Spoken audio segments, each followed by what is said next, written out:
moved out to LA. I was doing lots of different things, and one of my best friends kept just begging me. She was like, "We need dance teachers at the studio. Can you please just come and be a sub?" And I was like, "I do not dance. I know." And she begged me and begged me and begged me, and finally, like, I was in between jobs and I needed money, so I was like, "All right, I'll come see what you do." And she was working with children, young children, and I've worked with children a lot in my life, so I started doing this job, and I've been teaching for like 6 years now, these kids, and my dance training that was really hard at my college actually prepared me for this. So, I mean, I still don't consider myself a dancer, and I still laugh at it.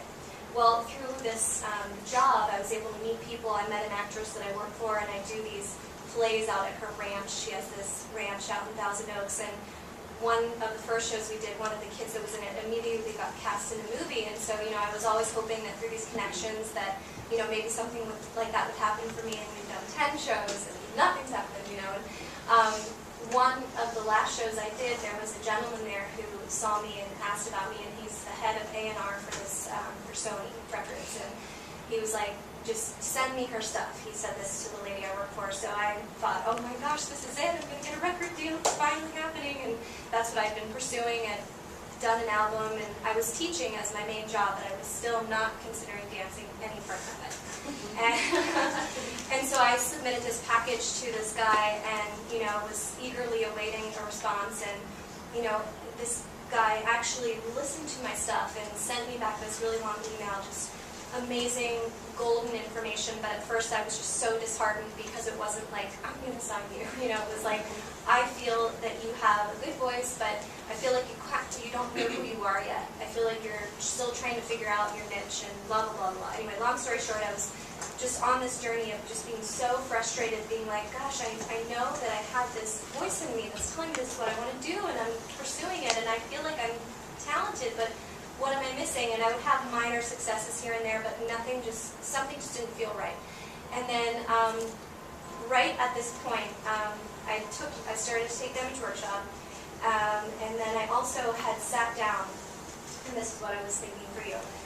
And I don't know, this may help somebody, it may not. But for me, I sat down and I was like, okay, I'm going to look at my life since high school, and I'm going to write down everything that has happened to me that is positive, that has stood out, and like see if there's anything that's popping out of the paper for me that is kind of helping me find direction, like finding myself and what I've been doing. And every single thing that popped out, things that I had forgot about, had to do with children. It was just like glowing off the paper, and I just was like, man, what is this? This is so crazy. And then I took the workshop, and all of these things sort of started coming to light, and now it's just all come together. I'm doing an album called Dancing with Miss Melody, and I'm working with this producer that I met through this actress, and he works with Disney. He writes for Hannah Montana, and he has just been, and I had the courage to go out to him, ask him to work with him after I took your class, and you know, he is just loving our project, and for the first time in my life, I'm able to like write these songs so freely than I've ever been able to do before, and I'm able to workshop my music in class with the kids. And one of the reasons I wanted to reach out to you is the song we just wrote last week is the theme song of the CD, and also hopefully the TV show that we're going to pitch to Disney. But it goes D-double-E, Miss Melody, and it's so like funny because it was from your Essence statement.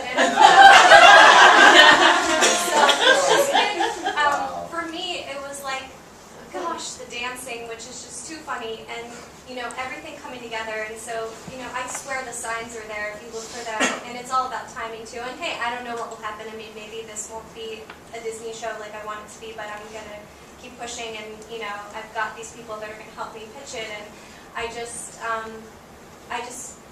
you know, it's timing, but it's look for the signs, because I really believe that they're there, and like you said, they're the things that are just so funny and will surprise you. 50 years from now, when Miss Melody is Mr. Rogers, you know, and we're, I have a friend like this named Sonia Manzano, who was in Godspell with me when I first hit New York, like I was a kid, and the first show I was working on as a production coordinator manager was Godspell, and Sonia was in the original Godspell, and she went to audition for this stupid thing because she loved kids, and there was this thing that somebody was putting together called Sesame Street. And she just had her 40th anniversary on fucking Sesame Street, and you know, she has never had an unhappy day in her career because she loves kids, she loves singing, and she's on Sesame Street, you know, and so it's insane. This, but what's important, so important that you said, is all the things that look conflicting, look like different. They are literally the signs. They are the signposts of what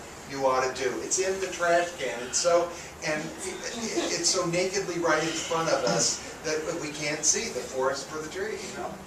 I think that the piece, though, that has not been articulated about this, and answer your question, Bill, is what I've learned from you in acting class, which is it feels good if it's right. If you're on the right track, it feels good, and it's fun, and it'll make you happy. So whenever I hear somebody say, well, what if I have many talents, and I don't know which direction to go in, to me, what I hear you saying, are you happy doing all of those things? Because if you are, then great, go with it. But if the reason you're asking that is because you're not happy, then that's something to reevaluate. Well, that meter that says, this is fun, even though it's not making money, even though other people say it shouldn't be fun, even though people say you can't make it out of that, or even though you'd say, I'd like to be able to make it perfect, but it's still fun, this is a really good sign.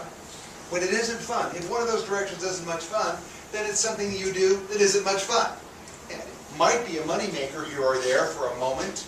You know, as Karen pointed out, she did several things along the way that were money earners, but they weren't fun. You know, that is the underline of the inner voice. If the underline is going, I'm hearing the voice, and it's saying cute shit, then, you know, if there's fun, then it's a good sign. It's way later than we're supposed to go. I want to thank you all.